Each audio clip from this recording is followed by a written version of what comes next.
ദൈവനാമത്തിന് മഹത്വമുണ്ടായിരിക്കട്ടെ. യേശുക്രിസ്തുവിന്റെ പുതിയ നിയമ രക്ഷയുടെ ഉപദേശം എന്ന വാട്സപ്പ് ഗ്രൂപ്പിൽ നിത്യജീവന്റെ മൊഴികൾ എന്ന വചന പരമ്പരയിൽ അടിയനുമെന്ന് പ്രസംഗിക്കുവാൻ ദൈവം ഇടയാക്കിയ കൃപയ്ക്കായി നന്ദിയോടെ സ്തുതിക്കുന്നു. ഇതിന് അവസരം തന്ന എല്ലാ അഡ്മിന്മാരോടുമുള്ള നന്ദിയെ ഈ തരുണത്തിൽ അറിയിക്കുന്നു. നമ്മൾ ചിന്തിച്ചുകൊണ്ടിരിക്കുന്ന കർത്താവായ യേശുക്രിസ്തുവിന്റെ വരവിനെ കുറിച്ചാണല്ലോ.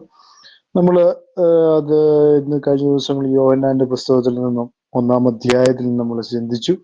ദാസന്മാർക്ക് വേണ്ടിയാണ് ഇത് എഴുതിയെന്നുള്ള കാര്യം നമ്മൾ കഴിഞ്ഞ എപ്പിസോഡ് ചിന്തിച്ചു.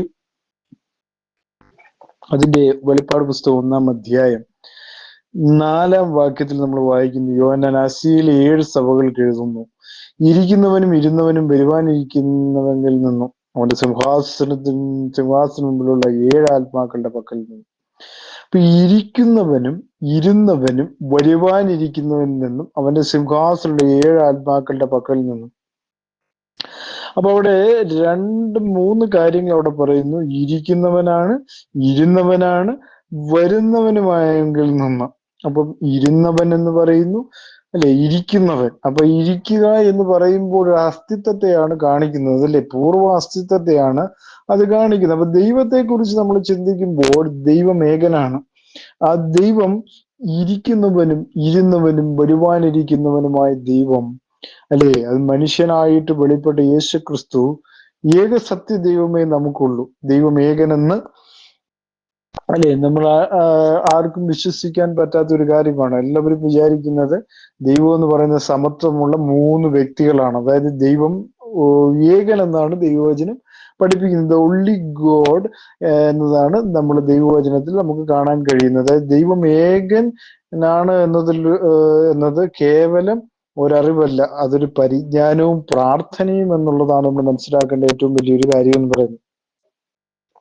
പഴയ നിയമത്തിന്റെ ഭാഷയിൽ പറഞ്ഞാൽ യഹോവയായ ദൈവം ഏകനാണെന്നും അവനെ പൂർണ്ണ ഹൃദയത്തോടും പൂർണ്ണ ശക്തിയോടും കൂടെ സ്നേഹിക്കണം എന്നതും നമ്മുടെ ഹൃദയത്തിൽ ഇരിക്കേണ്ടതും, വീട്ടിൽ ഇരിക്കുമ്പോഴും വഴി നടക്കുമ്പോഴും കിടക്കുമ്പോഴും എഴുന്നേൽക്കുമ്പോഴും സംസാരിക്കേണ്ടതും, നമ്മുടെ മക്കൾക്ക് ഉപദേശിച്ചു കൊടുക്കേണ്ടതും, അതിലടയാളമായി കയ്യിൽ കെട്ടേണ്ടതും,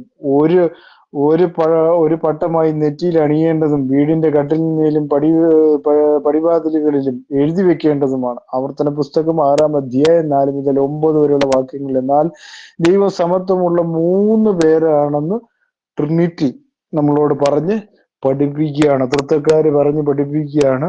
ദൈവം സമത്വമുള്ള 3 വ്യക്തികളാണ്. ചണ്ടുപിള്ള സാറിനെ കുറിച്ചൊക്കെ നമ്മൾ ചിന്തിക്കുമ്പോൾ അദ്ദേഹം കഴിഞ്ഞ ദിവസങ്ങളിൽ പറഞ്ഞ ഒരു കാര്യം എന്ന് പറയുന്നത്, ദൈവങ്ങളാണ് സൃഷ്ടിച്ചെന്നാണ് അദ്ദേഹത്തിന്റെ അഭിപ്രായത്തിൽ. ഉൽപ്പത്തി പുസ്തകം 1-ാം അധ്യായം 1-ാം വാക്യത്തിൽ പറയുന്നെന്നാണ് അദ്ദേഹം പറയുന്നത്. അപ്പോൾ നമ്മൾ ദൈവവചനം പഠിക്കുമ്പോഴെല്ലാം ഒന്നേ കാണാനുള്ള യഹോവയായ ഏകദൈവവും ദൈവത്തിന്റെ ക്രിസ്തുവും പഴയ നിയമത്തിലെ മശീഹയും ഭക്തന്മാരും ക്രിസ്തു തെരഞ്ഞെടുത്ത അപ്പോസ്തലന്മാരും എന്ത് പറയുന്നു നമ്മൾ നോക്കിക്കഴിഞ്ഞാൽ, ആവർത്തന പുസ്തകം 32-39 പറയുന്നു, ഞാൻ മാത്രമേ ഉള്ളൂ, ഞാനല്ലാതെ ദൈവമില്ല. ആവർത്തന പുസ്തകം 32-39 കാണുന്നു, ഞാനല്ലാതെ ഒരു ദൈവവും ഇല്ല. ഞാനല്ലാതെ ഒരു ദൈവമുണ്ടോ? ഞാൻ ഒരുത്തനെയും അറിയുന്നില്ല. ഞാൻ യഹോവയാകുന്നു, മറ്റൊരുത്തനുമില്ല. ഞാനല്ലാതെ ഒരു ദൈവവും ഇല്ല. ഞാൻ യഹോവയാകുന്നു, മറ്റൊരുത്തനും ഇല്ല. ഞാനല്ലാതെ വേറൊരു ദൈവമില്ല. നീ എന്നെ ആരോട് സദൃശനാക്കും? ഞാൻ നിന്നെ ആരോട് തുല്യനാകും? അല്ലെ, ഇപ്പം തൃത്തക്കാരുടെ അഭിപ്രായ പ്രകാരമാണെങ്കിൽ സമതുല്യരായ 2 പേർ, അല്ലേ. അപ്പോ പഴയ നിയമത്തിൽ പറയുകയാണ്, എനിക്ക് സമനായവനാർ, അല്ലെ. അങ്ങനെ സമനായ ഒരാൾ ഉണ്ടായിരുന്നുവെങ്കിൽ ദൈവം നേരത്തെ തന്നെ അത് സമ്മതിച്ചേനേമായിരുന്നു എന്നുള്ളതാണ്. അതുപോലെ തന്നെ ഞാൻ, എനിക്ക്, എന്നെ എന്നീ ഉത്തമ പുരുഷ ഏകവചന സർവനാമം നമ്മൾ ശ്രദ്ധിക്കുമ്പോൾ ദൈവം സമത്വമുള്ള 3 പേരായിരുന്നെങ്കിൽ ഞാൻ മാത്രമാണ് ദൈവമെന്ന്, എനിക്ക് സമനായ സദൃശ്യനായോ ആരുമില്ലെന്നും സത്യദൈവമായ യഹോവ പറയുമായിരുന്നു എന്നുള്ളതാണ് നമ്മൾ ചിന്തിക്കേണ്ട ഒരു കാര്യം. ദൈവവചനത്തെയും ഭാഷയും നമ്മൾ ചിന്തിക്കുമ്പോൾ പോഷ്ക്ക് പറയാൻ കഴിയാത്ത ഏക സത്യദൈവത്തെ പോഷ്ക്ക് പറയുന്നവനാക്കിക്കൊണ്ട് മാത്രമേ ഒരു തൃത്വ ദൈവം ബൈബിളിൽ ഉണ്ടെന്ന് പറയാൻ പോലും കഴിയത്തില്ല എന്നുള്ളതാണ് നമ്മൾ മനസ്സിലാക്കേണ്ട ഏറ്റവും വലിയൊരു കാര്യം. ഇനി കർത്താവായ യേശു ക്രിസ്തു പഠിപ്പിച്ചത് എന്താണ്? എല്ലാറ്റിലും മുഖ്യ കൽപ്പനയോ ഇസ്രായേലെ കേൾക്ക, നമ്മുടെ ദൈവമായ കർത്താവ് ഏക കർത്താവ് എന്നാണ് മർക്കോസിന്റെ സുവിശേഷം 12:23 പറയുന്നു. യോഹന്നാൻ 5:44 പറയുന്നു ദൈവം ഒരുത്തൻ മാത്രമാണെന്ന്. യോഹന്നാൻ 5:44 പറയുന്നു ഒരേ ഒരു സത്യ ദൈവമാണ് പിതാവ് എന്ന്. യോഹന്നാൻ 17:3 പറയുന്നു പിതാവിനെ മാത്രമേ ആരാധിക്കാവുള്ളൂ. മത്തായിയുടെ സുവിശേഷം 4:10 ലൂക്കോസ് 4:8 നമ്മൾ കാണുന്നു പിതാവ് മാത്രമാണ് സകലം അറിയുന്നതെന്ന്. മത്തായി 24:36 പറയുന്നു എന്റെ പിതാവ് എല്ലാവരിലും വലിയവനെന്ന് കർത്താവായ യേശു ക്രിസ്തു പറയുന്നത് നമുക്ക് കാണുവാനായിട്ട് സാധിക്കുന്നു. അങ്ങനെ സമതുല്യരായ 3 വ്യക്തികൾ നമ്മൾ പുതിയ നിയമത്തിലേക്ക് വരുമ്പോഴില്ല എന്നുള്ളതാണ് പ്രധാനപ്പെട്ട സത്യം എന്ന് പറയുന്നത്. ഇനി അപ്പോസ്തലന്മാർ പറഞ്ഞ് ശ്രദ്ധിക്കുമ്പോൾ ദൈവം ഒരുവൻ എന്ന് പറഞ്ഞാൽ ഗോഡ് എലോൺ, അല്ലാതെ പാപങ്ങളെ മോചിക്കുവാൻ കഴിയുന്നവൻ ആർ എന്ന് ചിന്തിച്ചു തുടങ്ങി. ലൂക്കോസ് 5:21 പറയുന്നു. അതുപോലെ തന്നെ ഏകജ്ഞാനിയായ ദൈവം, ദ ഒൺലി വൈസ് ഗോഡ്. റോമർ 16:26 ഏക ദൈവം, ദ ഒൺലി ഗോഡ്. 1 തിമോത്തിയോസ് 1:17 പറയുന്നു. ഏകാധിപതി, ദ ഒൺലി റൂളർ. 1 തിമോത്തിയോസ് 6:15 താൻ മാത്രം അമർത്യതയുള്ളവൻ, ഹൂ എലോൺ ഈസ് ഇമ്മോർട്ടൽ. 1 തിമോത്തിയോസ് 6:16 ഇത് പറയുന്നത്. ഏക കർത്താവായ ദൈവം, ദ ഒൺലി ലോർഡ് ഗോഡ്.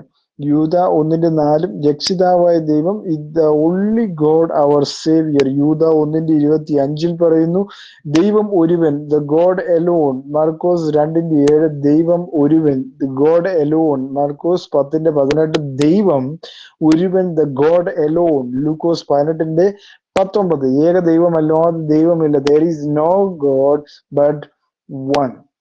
1 കൊരിന്ത്യർ 8:4 പറയുന്നു ദൈവമോ ഒരുത്തൻ മാത്രം, ദ ഗോഡ് ഈസ് വൺ. ഗലാത്യർ 3:20 പറയുന്നു ദൈവമോ ഒരുവനല്ലോ, there is one God.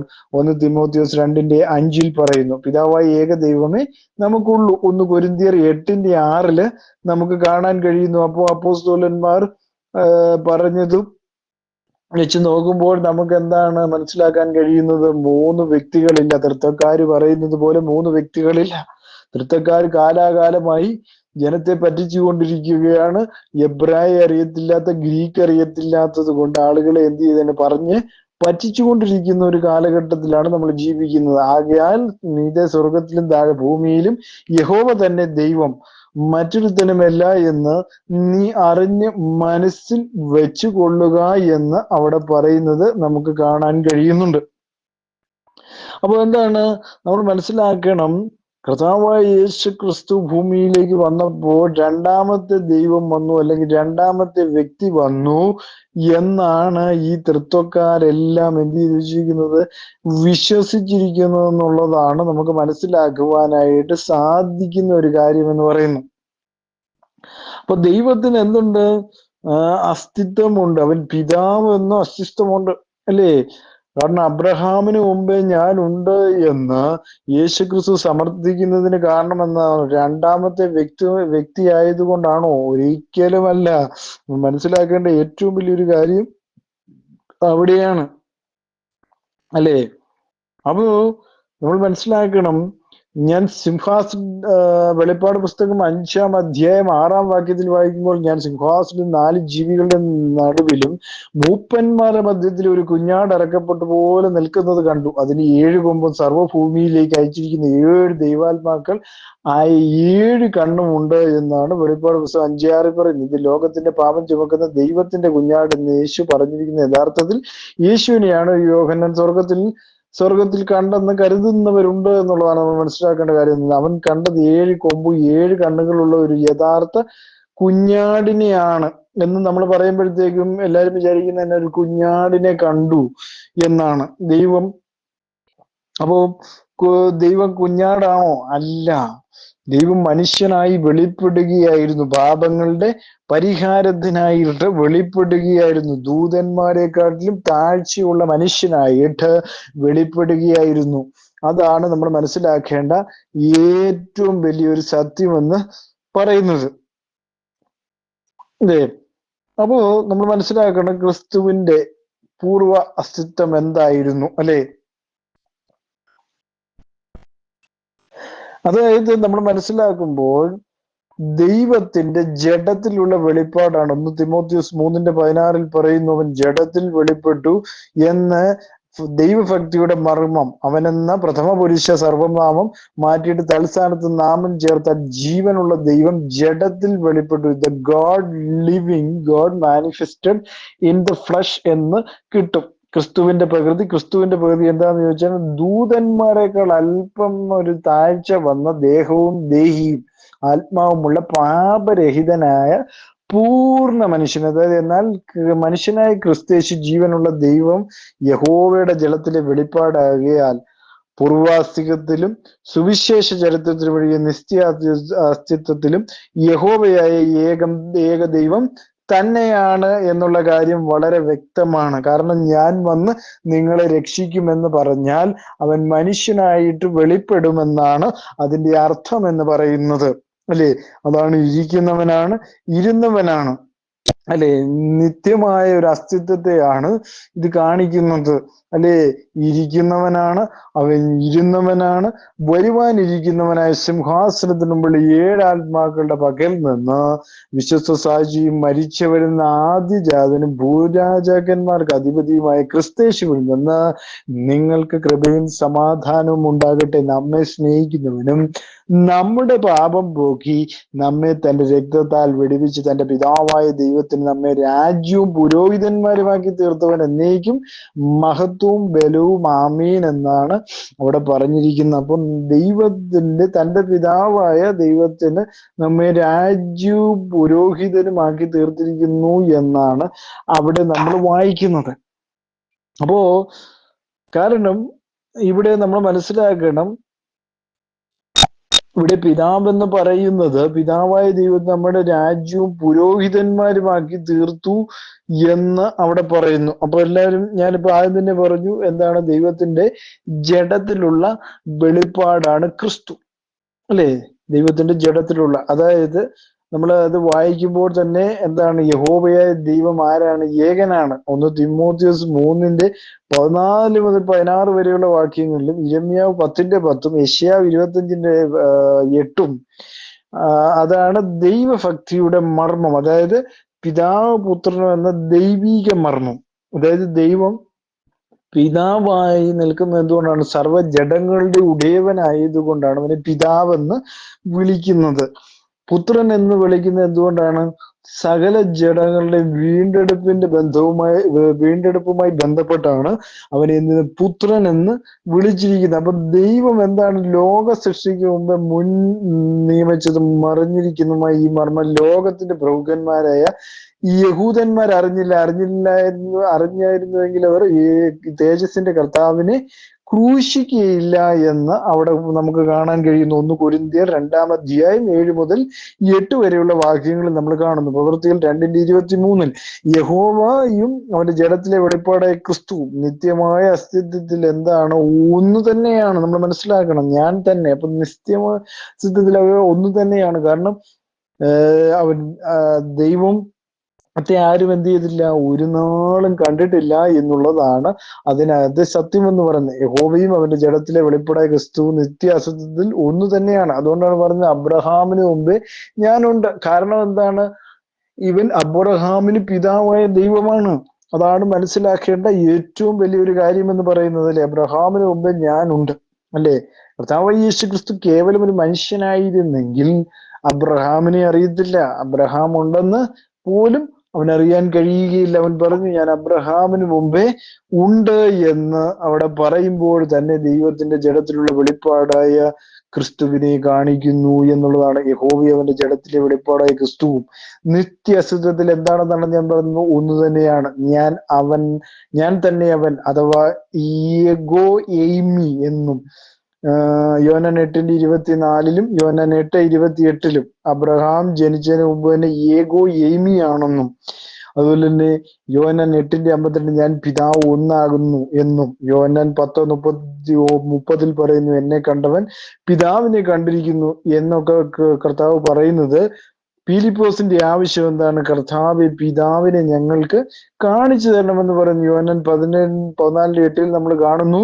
യേശുവിന്റെ മറു ചോദ്യം, ഞാൻ ഇത്രയും കാലം നിങ്ങളോട് കൂടെ ഇരുന്നിട്ടും നീ എന്നെ അറിയുന്നില്ലയോ പീലിപ്പോസേ എന്നാണ്. അപ്പോൾ ഞാൻ ആരാണ്? ഞാനും പിതാവും ഒന്നാകുന്നു എന്ന് പറയുന്നു. ഞാനും പിതാവും ഒന്നാകുന്നു എന്ന് പറയുന്ന പ്രയോഗം ദൈവത്തിന്റെ ക്രിസ്തുവിനല്ലാതെ ലോകത്തെ വേറെ ആർക്കും പറയുവാൻ കഴിയുകയില്ല. ലോകത്തിന്റെ ഒരു പുസ്തകങ്ങളും അങ്ങനെ ഒരു പ്രയോഗം നമുക്ക് കാണാൻ കഴിയുന്നില്ല. അത് ഐക്യത്തിൽ ഒന്നാകുന്നതുമില്ല, യഥാർത്ഥത്തിൽ ഒന്നാകുന്നതാണ്. ഞാനും പിതാവും ഒന്നാണെന്നും പിതാവും പുത്രനും ഐക്യത്തിൽ ഒന്നായിരിക്കുന്ന പ്രയോഗവും ക്രിസ്തു പറഞ്ഞിട്ടുണ്ട്. യോഹന്നാൻ 8:14, യോഹന്നാൻ 14:23, യോഹന്നാൻ 16:38, യോഹന്നാൻ 17:11, യോഹന്നാൻ 17:21 നമുക്കത് കാണാൻ കഴിയുന്നു. യോഹന്നാൻ 23 നമുക്കത് കാണാൻ കഴിയുന്നു. രണ്ട് അജഗാന്തരമുള്ള പ്രയോഗങ്ങളാണ്. അത് ഏകദൈവത്തിന്റെ മനുഷ്യ പ്രത്യക്ഷമായി യേശു എന്ന പാപമറിയാത്ത മനുഷ്യൻ സുവിശേഷ ചരിത്രകാലത്ത് പിതാവിൽ നിന്ന് വിഭിന്നനായിരുന്നുകൊണ്ട് ഞാനും പിതാവും ഒന്നാണെന്ന് വേർതിരിച്ചു പറഞ്ഞു. അതായത് 1 തിമോഥെയോസ് 2:6 സുവിശേഷകാലം കഴിഞ്ഞാൽ പിതാവും പുത്രനും ഒന്ന് തന്നെ ആയാൽ ഞാനും പിതാവും ഒന്നാകുന്നു എന്ന് പറഞ്ഞാൽ, മത്തായി 18 മറ്റൊരു മനുഷ്യനും അത് പറയുവാൻ കഴിയുകയില്ല. പറഞ്ഞാൽ എന്താ? അത് അബദ്ധമാണ്. ക്രിസ്തു പിതാവിന്റെ മനുഷ്യ പ്രത്യക്ഷതയെ അല്ലെങ്കിൽ പിതാവിനെ ഞങ്ങൾക്ക് കാണിച്ചു തരണമെന്ന് ഞങ്ങൾക്കത് മതി എന്ന് പറഞ്ഞപ്പോൾ പീലിപ്പോസിനോട്, ഞാൻ ഇത്രയും നാളും നിങ്ങളോട് കൂടെ ഇരുന്നിട്ട് നീ എന്നെ അറിയുന്നില്ലയോ പീലിപ്പോസേ എന്ന് യേശു ക്രിസ്തു ചോദിക്കുമോ എന്നുള്ളതാണ് നമ്മൾ ചിന്തിക്കേണ്ട ഏറ്റവും വലിയൊരു വസ്തുത എന്ന് പറയുന്നത്. സുവിശേഷ ചരിത്രം ഒഴികെ നിത്യമായ അസ്തിത്വത്തിൽ പുത്രനും പിതാവിനും വിഭിന്നനായിരിക്കുകയില്ല. കാരണം പിതാവ് മാത്രമേ ഉണ്ടായിരിക്കുകയുള്ളൂ. അതുകൊണ്ടാണ് ദ ഒൺലി ഗോഡ്, അതായത് പിതാവ് മാത്രം ദൈവം, the father the only true God, പിതാവ് മാത്രമാണ് സത്യദൈവം എന്നൊക്കെ ക്രിസ്തു പറയുന്നതിന്റെ കാരണം പിതാവ് ഏക ദൈവമേ നമുക്കുള്ളൂ എന്ന് അപ്പോസ്തലനായ പൗലോസും പറയുന്നു എന്നുള്ളതാണ്. യോഹന്നാൻ 8:41, കൊരിന്ത്യർ 8:6, എഫേസ്യർ 4:4 ക്രിസ്തുവിന്റെ പൂർവാസിത്വവും നിത്യാസ്തവും ജ്ഞാനം എന്ന നിലയിലോ വചനം എന്ന നിലയിലോ സൃഷ്ടി എന്ന നിലയിലോ മറ്റേതെങ്കിലും വിധത്തിലോ പിതാവിൽ നിന്ന് വ്യത്യസ്തമാണെങ്കിൽ പഴയ പുതിയ നിയമങ്ങൾക്ക് പോഷ്കും ഞാനും പിതാവ് ഒന്നാകുന്നുവെന്നും എന്നെ കണ്ടവൻ പിതാവിനെ കണ്ടിരിക്കുന്നു എന്നും എന്നെ കണ്ടവൻ പിതാവിനെ കണ്ടിരിക്കുന്നു എന്നൊക്കെ പറഞ്ഞ ക്രിസ്തു എന്താകും? കള്ളനായി പോകും. അതായത് സുവിശേഷ ചരിത്രത്തിൽ നിത്യമായ അസ്തിത്വത്തിൽ പിതാവും പുത്രനും പരിശുദ്ധാത്മാവും എന്താണ്? ഒന്ന് തന്നെയാണ്. പിതാവിന്റെയും പുത്രന്റെയും പരിശുദ്ധാത്മാവിന്റെയും നാമം എന്താണ്? യേശു ക്രിസ്തു. അതായത് ഒന്ന് തന്നെ എന്നുള്ള കാര്യം വളരെ വ്യക്തമാണ്. അതായത് കർത്താവിന്റെ കൽപ്പന അബദ്ധവും പിതാവിന്റെയും പുത്രന്റെയും പരിശുദ്ധാത്മാവിന്റെ നാമം എന്ന പ്രയോഗം വ്യാകരണ വിരുദ്ധവും യേശുക്രിസ്തുവിന്റെ നാമത്തിൽ സ്നാനം കഴിച്ച അപ്പോസ്തലന്മാരുടെ പ്രവൃത്തി കൽപ്പന ലംഘനവുമാകുമായിരുന്നു എന്നുള്ളതാണ് നമ്മൾ മനസ്സിലാക്കേണ്ട ഏറ്റവും വലിയ ഒരു കാര്യം എന്ന് പറയുന്നത്. അപ്പോൾ നമുക്ക് മനസ്സിലായ ഒരു കാര്യം എന്താണ്? പിതാവിന്റെയും പുത്രന്റെയും പരിശുദ്ധാത്മാവിന്റെയും നാമം എന്താണ്? പരിശുദ്ധാത്മാവ് ദൈവത്തിന്റെ അദൃശ്യമായ വെളിപ്പാടാണ്. അല്ലാതെ ദൈവത്തിന് വിഭിന്നമായ ദൈവമോ വ്യക്തിയോ അല്ല. പിതാവും പുത്രനും പരിശുദ്ധാത്മാവും ഒന്നാണെന്നതിന് അനേകം തെളിവുകൾ നമുക്ക് ദൈവവചനത്തിൽ കാണുവാനായിട്ട് സാധിക്കുന്നുണ്ട്. അപ്പൊ നമുക്ക് ഇനി മുന്നോട്ടേക്ക് വരാം. മുന്നോട്ട് വരുമ്പോൾ നമ്മൾ വായിക്കുന്നത് എന്താണ്? നമ്മെ രാജ്യവും പുരോഹിതന്മാരുമാക്കി തീർത്തവൻ എന്നേക്കും മഹത്വവും ബലവും ആമീൻ. ഇതാ അവൻ മെഹാരൂഢനായി വരുന്നു. ഏത് കണ്ണും അവനെ കുത്തിത്തുളച്ചവരും അവനെ കാണും. അപ്പൊ കുത്തിത്തുളച്ചത് ആരാണ്? ഈ യഹൂദന്മാരാണ് കുത്തിത്തുളച്ചത്. അപ്പൊ കുത്തിത്തുളച്ചവരും എന്ത് ചെയ്യും? അവനെ കാണുമെന്ന് അവിടെ രേഖപ്പെടുത്തിയിരിക്കുന്നു. ഭൂമിയിലെ ഗോത്രങ്ങളൊക്കെ അവനെ ചൊല്ലി എന്ത് ചെയ്യും? വിലപിക്കുമെന്ന് അവിടെ രേഖപ്പെടുത്തിയിരിക്കുന്നു. ഈ അടുത്ത കാര്യമാണ് നമ്മൾ ശ്രദ്ധിക്കേണ്ടത്. ഞാൻ ആൽഫയും ഒമേഗയുമാകുന്നു. വെളിപ്പാട് പുസ്തകം 1-ാം അധ്യായം 8-ാം വാക്യത്തിൽ പറയുന്നു, ഞാൻ ആൽഫയാകുന്നു ഒമേഗയുമാകുന്നു എന്ന് കർത്താവ് പറയുന്നു. യഹോവയായ ദൈവം ഇവിടെ സംസാരിക്കുന്നു എന്നാണ് 22:13 കർത്താവായ യേശു തന്നെ കുറിച്ച് സൂചിപ്പിച്ചുകൊണ്ട് ഇതേ പലരും ചിന്തിച്ചു വെച്ചിരിക്കുന്നത്. അപ്പൊ യഹോവയായ ദൈവമാണ് ഇത് സംസാരിച്ച് തൃത്വക്കാരൊക്കെ ചിന്തിച്ചു വെച്ചിരിക്കുന്നത്. അപ്പൊ നമ്മളിപ്പോഴും പറഞ്ഞ പോയിന്റിലേക്ക് വരുമ്പോൾ നമുക്കൊരു ആൽഫയും ഒരു ഒമേഗയും ഉള്ളൂ, അല്ലെ? നമുക്ക് ഒരു ഇരിക്കുന്നവനും ഇരുന്നവനും വരുവാനിക സർവശക്തിയുള്ള ദൈവമായ കർത്താവ് അരുളി ചെയ്യുന്നതാണ് പറഞ്ഞിരിക്കുന്നത്. അപ്പൊ സർവശക്തിയുള്ള ദൈവമായ കർത്താവ് അരുളി ചെയ്യുന്നു എന്ന് അവിടെ കാണുന്നു. അപ്പോ അപ്പൊ നമുക്ക് മൂന്ന് വ്യക്തികളില്ല എന്നുള്ള കാര്യം അവിടെ വളരെ വ്യക്തമാണ് എന്നുള്ള കാര്യം നമ്മൾ മറന്നു പോകരുത്, അല്ലേ? അപ്പോ ഞാൻ പറഞ്ഞതുപോലെ ഞാനും പിതാവ് ഒന്നാകുന്നു എന്ന വേദഭാവം നമ്മൾ ഉദ്ധരിച്ചു നോക്കുമ്പോൾ പിതാവും പുത്രനും പരിശുദ്ധാത്മാവ് ഒരു വ്യക്തിയാണ് നമുക്കറിയാം. എന്നാൽ ട്രിനിറ്റി ദൈവശാസ്ത്രത്തിൽ എന്താണ്? മൂന്ന് വ്യക്തികളാണ്, അല്ലേ? ദൈവം ഒരേ ആളേ ഉള്ളൂ, അതാണ് നമ്മൾ മനസ്സിലാക്കുക. ഒരേ ഒരു ദൈവം എന്നാണ് ദൈവത്തെ കുറിച്ച് നമുക്ക് കാണാൻ കഴിയുന്നത്. അതായത് നിങ്ങളുടെ സഹോദരനും യേശുവിന്റെ കഷ്ടത്തിൽ, അതായത് 1:9 പറയുകയാണ്, നിങ്ങളുടെ സഹോദരനും യേശുവിന്റെ കഷ്ടതയിലും രാജ്യത്തിലെ സഹിഷ്ണുതയും കൂട്ടാളിയായ യോഹന്നാൻ എന്ന ഞാൻ ദൈവവചനവും യേശുവിന്റെ സാക്ഷ്യം നിമിത്തം പത്മോസ് എന്ന ദ്വീപിൽ ആയിരുന്നു എന്ന് പറയുന്നു. അപ്പൊ നിങ്ങളുടെ സഹോദരനും, ഈ ലോകത്ത് കർത്താവായ യേശുവിന്റെ രാജ്യത്ത് അകമ്പടി സേവിക്കുന്ന കാര്യങ്ങൾ നമ്മൾ ചിന്തിക്കുമ്പോൾ തന്നെ നിങ്ങളുടെ സഹോദരനും യേശുവിന്റെ കഷ്ടതയിൽ, ആരാണ് സഹോദരൻ? യോഹന്നാനാണ് സഹോദരൻ. യേശു കർത്താവിന്റെ കഷ്ടതയിലും എന്താണ്? യേശു കർത്താവിന് വേണ്ടി താൻ സഹിച്ച കഷ്ടങ്ങളെ കുറിച്ചാണ് അവിടെ നമുക്ക് കാണുവാനായിട്ട് സാധിക്കുന്നു. സഹിഷ്ണുതയിലും കൂട്ടാളിയായി യോഹന്നാൻ എന്ന ഞാൻ ദൈവവചനവും യേശുവിന്റെ സാക്ഷ്യം നിമിത്തം പത്മോസ് എന്ന ദ്വീപിലായിരുന്നു.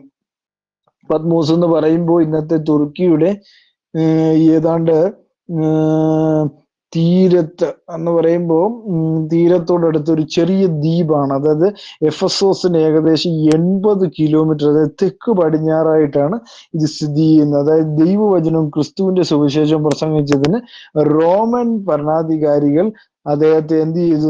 നാട് കടത്തി എന്നാണ് നമുക്ക് കാണാനായിട്ട് സാധിക്കുന്നത്. അതായത് അസ്ഥികൾ കൊണ്ട് നിറഞ്ഞ താഴ്വരയെവിടെയോ ആണ് അദ്ദേഹത്തെ നാട് കടത്തിയെന്നൊക്കെ ചരിത്രകാരന്മാർ ഇതിനെക്കുറിച്ച് നമുക്ക് പറയുമ്പോൾ മനസ്സിലാവാനായിട്ട് സാധിക്കുന്നുണ്ട്. അപ്പോൾ അതിന്റെ അടുത്ത ഭാഗത്തിൽ പറയാണ് കർത്തൃ ദിവസത്തിൽ, 1:10 പറയുന്നു, കർത്തൃ ദിവസത്തിൽ ആഴ്ചയിൽ 1-ാം ദിവസമായ ഞായറാഴ്ച യേശു മരണത്തിൽ നിന്ന് ഉയർത്തെഴുന്നേറ്റ ദിവസം, അല്ലേ? അതാണ് മത്തായിയുടെ സുവിശേഷം 28-ാം അധ്യായം 1 മുതൽ 6 വരെയുള്ള വാക്യങ്ങൾ നമ്മൾ അത് കാണുന്നുണ്ട്. കർത്തൃദിനം. ഞാൻ ആത്മവിവശനായി, യോഹന്നാൻ ആത്മവിവശനായി. എന്താണ് ഈ ആത്മവിവശ? നമ്മൾ 4:2 വായിക്കുമ്പോ, വെളിപ്പാട് പുസ്തകം 4:2 രണ്ടാമത്തെ വാക്യത്തിൽ പറഞ്ഞിരിക്കുകയാണ്, ഉടനെ ഞാൻ ആത്മവിവശനായി സ്വർഗത്തിൽ ഒരു സിംഹാസനം വെച്ച് സിംഹാസനത്തിൽ ഒരുവൻ ഇരിക്കുന്നതും കണ്ടു എന്ന് അവിടെ രേഖപ്പെടുത്തിയിരിക്കുന്നു. ആത്മവിവശത ആർക്കുണ്ടായി? യോഹന്നാൻ ഉണ്ടായി എന്നുള്ളതാണ് നമ്മളിവിടെ മനസ്സിലാക്കേണ്ട ഏറ്റവും വലിയൊരു കാര്യം എന്ന് പറയുന്നത്. കാരണം ആത്മീയ മർമ്മങ്ങൾ ദർശിക്കുവാനുള്ള ദൈവം അവന് ഒരു വിവശത നൽകി എന്നുള്ളതാണ് നമുക്കിവിടെ കാണുവാനായിട്ട് സാധിക്കുന്നു എന്ന് നമുക്ക് കാണാൻ കഴിയുന്ന ഒരു കാര്യം എന്ന് പറയുന്നത്. വെളിപ്പാട് പുസ്തകം 17:3 നമ്മൾ വായിക്കുന്നു. വെളിപ്പാട് പുസ്തകം 17-ാം അധ്യായം 3-ാമത്തെ വാക്യം, അവൻ എന്നെ ആത്മാവിൽ മരുഭൂമിയിലേക്ക് കൊണ്ടുപോയി. അപ്പോൾ 7 തലയും 10 കൊമ്പുള്ളതായ ദൂഷണനാമം നിറഞ്ഞ ഒരു കടുംചുരത്തിലുള്ള ഒരു മൃഗത്തിന്മേൽ ഒരു സ്ത്രീ ഇരിക്കുന്നത് ഞാൻ കണ്ടു. അപ്പൊ എന്താണ്? ആത്മാവ് കൊണ്ടുപോകുന്നത്, അതായത് ആത്മാവിൽ പോകുന്നതിനെ എന്ത് ചെയ്യുന്നു? ആത്മവിവശത എന്നാണ് ദൈവവചനം വളരെ വ്യക്തമായിട്ട് ഇവിടെ പറയുന്നത് എന്നുള്ള കാര്യം നമ്മൾ എന്ത് ചെയ്യരുത്? മറന്നു പോകരുത്. അതാണ് ഈ ആത്മവിവശത. ആത്മാവിലാകുക, കർത്താവിന്റെ ആത്മാവിൽ നടത്തപ്പെടുന്ന അവസ്ഥയിലേക്ക് അവൻ മാറി എന്നാണ് അവിടെ രേഖപ്പെടുത്തിയിരിക്കുന്നത്. 11-ാമത്തെ വാക്യത്തിൽ, നീ കാണുന്നത് ഒരു പുസ്തകത്തിൽ എഴുതി എഫെസോസ്, സ്മുർണ, പെർഗമോസ്, തുയേതര, സർദീസ്, ഫിലാദൽഫിയ, ലവോദിക്ക എന്നീ 7 സഭകൾക്ക് അയക്കുക എന്നിങ്ങനെ കാഹളത്തിനൊത്തൊരു മഹാനാദം എന്റെ പുറകിൽ കേട്ടു എന്ന് യോഹന്നാൻ സാക്ഷ്യപ്പെടുത്തുന്നു, അല്ലെ? മനസ്സിലാക്കേണ്ട ഒരു കാര്യം എന്താണ്? നീ കാണുന്ന ഒരു പുസ്തകത്തിൽ എഴുതി ഈ സഭകൾക്കെല്ലാം എഴുതുവാൻ, അതായത് 7 സഭകൾക്ക് അയക്കുവാൻ കർത്താവ് അവനോട് നിയോഗിക്കുന്ന കാഴ്ചയാണ് നമുക്ക് അവിടെ കാണുവാനായിട്ട് സാധിക്കുന്നു. എന്നോട് സംസാരിച്ച നാദം എന്ത് എന്ന്. അപ്പൊ സംസാരിച്ചൊരു നാദം മാത്രമേ യോഹന്നാൻ കേട്ടിരുന്നുള്ളൂ. ആ നാദം എന്താണെന്ന് കാണാൻ താൻ തിരിഞ്ഞു നോക്കി. തിരിഞ്ഞപ്പോൾ എന്ത് സംഭവിച്ചു എന്നാണ് പറയുന്നത്. തിരിഞ്ഞപ്പോൾ 7 പൊൻനിലവിളക്കുകളുടെയും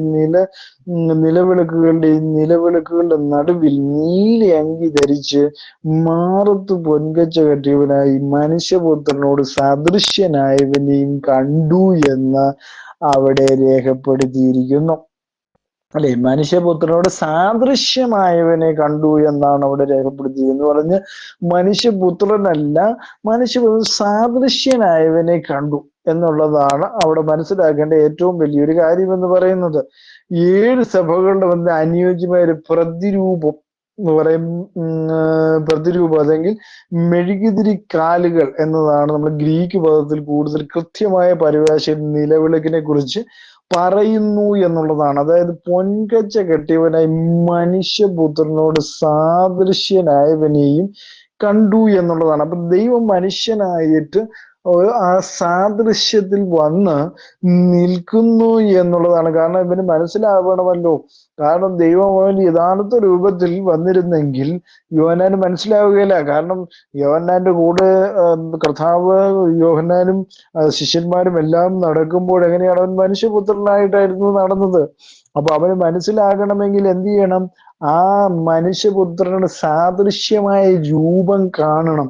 അതിനു വേണ്ടിയാണ് മനുഷ്യപുത്രനോട് സാദൃശ്യമായ രൂപത്തിൽ അവന്റെ മുമ്പിൽ വന്നു നിന്നത്. എന്നിട്ട് എന്താ, അവന്റെ തലയും തലമുടിയും വെളുത്ത പഞ്ഞി പോലെയും ഹിമത്തോളം വെള്ളയും, കണ്ണു അഗ്നിജ്വാലയ്ക്കൊത്തുള്ളതും, കാൽ ഉലയിൽ ചുട്ട് പഴുപ്പിച്ച വെള്ളോടിന് സദൃശവും, അവന്റെ ശബ്ദം പെരുവെള്ളത്തിന്റെ ഇരച്ചിൽ പോലെയും ആയിരുന്നു എന്ന് അവിടെ രേഖപ്പെടുത്തിയിരിക്കും നമുക്ക് കാണാൻ കഴിയുന്നു. അപ്പൊ എന്താണ്, വെളുത്ത പഞ്ഞി പോലെ എന്നാണ് നമുക്ക് അവിടെ കാണുവാനായിട്ട് സാധിക്കുന്നു. അല്ലേ, ദാനിയേലിന്റെ പുസ്തകം 7-ാം അധ്യായം അതിന്റെ 9-ാമത്തെ വാക്യത്തിൽ നമ്മൾ കാണുന്നു. ദാനിയേൽ 7-ാം അധ്യായം 9-ാമത്തെ വാക്യം. ദാനിയേലിന്റെ പുസ്തകം 7-ാം അധ്യായം 9-ാമത്തെ വാക്യം. 9-ാമത്തെ വാക്യത്തിൽ എഴുതിയിരിക്കുകയാണ്, ഞാൻ നോക്കിക്കൊണ്ടിരിക്കുക, അവിടെ അവർ ന്യായാസനങ്ങളെ വെച്ചു. വയോധികനായ ഒരുത്തൻ ഇരുന്നു. അവന്റെ വസ്ത്രം ഹിമം പോലെ വെളുത്തു, അവന്റെ തലമുടി നിർമ്മലമായ ആട്ടുരോമം പോലെയും, അവന്റെ സിംഹാസനം അഗ്നിജ്വാലയും, അവന്റെ രഥചക്രങ്ങൾ കത്തുന്ന തീയുമായിരുന്നു എന്ന് അവിടെ രേഖപ്പെടുത്തിയിരിക്കുന്നു. അപ്പം ഈ തലമുടിയുമായി നിന്നത് ആരായിരിക്കാം? വേറെ ആരുമല്ല, പഴയ നിയമത്തിൽ സർവശക്തനായ ദൈവത്തെ കുറിച്ചാണ് അവിടെ ദാനിയേൽ രേഖപ്പെടുത്തി വച്ചിരിക്കുന്നത്. അല്ലാതെ രണ്ടാമത്തെ വ്യക്തിയെ അല്ല ദാനിയേൽ കണ്ടത് എന്നുള്ള കാര്യം നമ്മൾ എന്ത് ചെയ്യരുത്, മറന്നു പോകരുത്. രണ്ടാമത്തെ വ്യക്തിയൊന്നും ദാനിയേൽ കണ്ടില്ല. കാരണം ഒൺലി വൺ ഗോഡ് അല്ലെങ്കിൽ ഒൺലി ട്രൂ ഗോഡ് എന്ന് പറയുമ്പോൾ ഒരേ ഒരു ദൈവമേ നമുക്കുള്ളൂ എന്നുള്ള കാര്യം നമ്മൾ എന്ത് ചെയ്യരുത്, മറന്നു പോകരുത് എന്നുള്ളതാണ് ഈ കാര്യത്തിൽ നമ്മൾ ഓർക്കേണ്ടത്.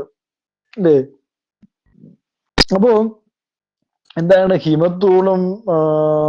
ഹിമത്തോളം വെള്ളയും, അല്ലേ, തല പഞ്ഞു പോലെയായിരുന്നു എന്ന് പറയുന്നു. ഹിമത്തോളം വെള്ളയും അഗ്നിജ്വാലയ്ക്കൊത്തുള്ളതും കാലുലയിൽ ചുട്ട് പഴുപ്പിച്ച വെള്ളോട്ടിന് സദൃശവും.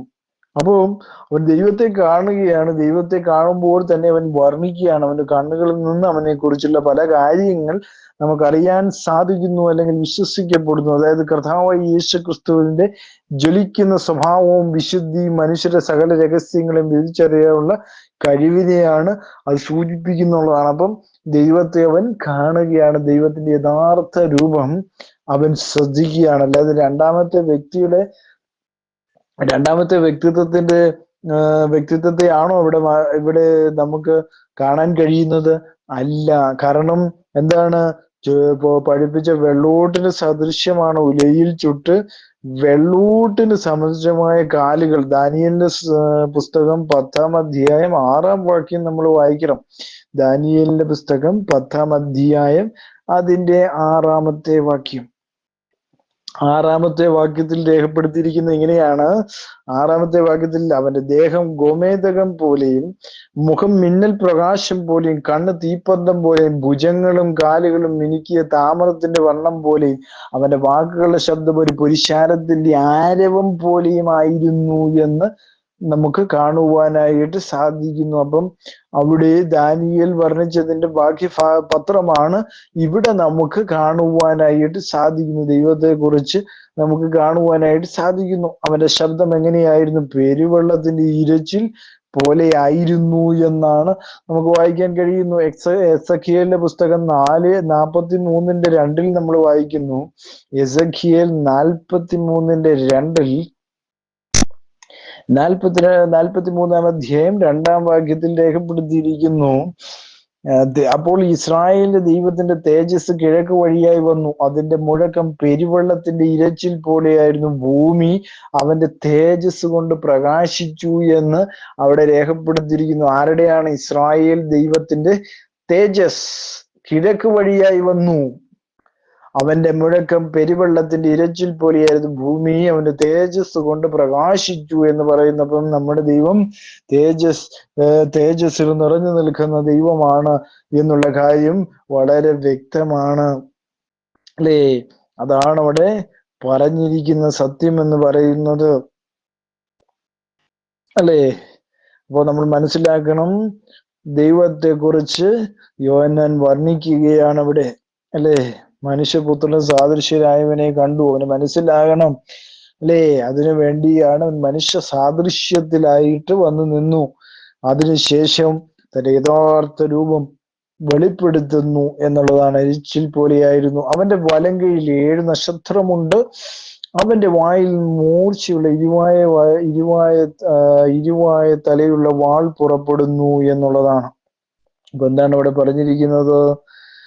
അവന്റെ വലങ്കയിൽ, അവൻ പെരുവെള്ളത്തിന്റെ ഇരച്ചിൽ പോലെയായിരുന്നു ശബ്ദമെന്ന് പറഞ്ഞു.